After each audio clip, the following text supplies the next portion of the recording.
Okay, let's get this out of the way. I'm not gonna lie, I am biased in this discussion.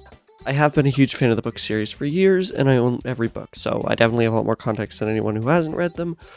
But yeah, this movie was really good. I was worried it wouldn't carry over the more serious and complicated themes of the books, but for the large part it did, and all the emotional beats hit really hard. Although at one point they did cut off a really powerful scene with a joke that just made no sense in the context and ruined the moment. They were able to add a lot of new jokes that largely kept the same tone of the Dave Bilge style. No, not potty humor, you dolt.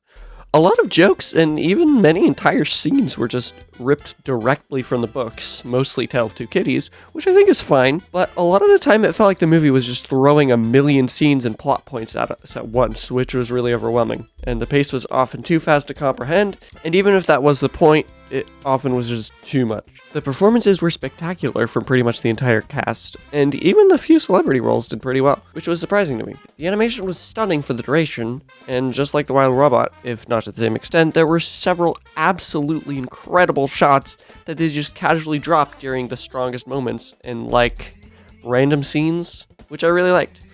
Also, yes, George and Harold are in here, which isn't a big surprise to me, and I know a lot of people like Captain Underpants better, but I personally prefer this one because it's the one I had a lot more connection to as a young kid, which is probably true of Captain Underpants for them, which is fine. These books are extremely underrated with older readers because they came out so recently. One last thing I really liked is that they did Dogman really well. Even if he is arguably the least important character, he was the same in the books.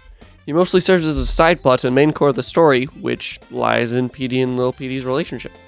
Overall, a really worthwhile adaptation of the book series, and an incredibly entertaining and fulfilling movie, even if you aren't already a fan.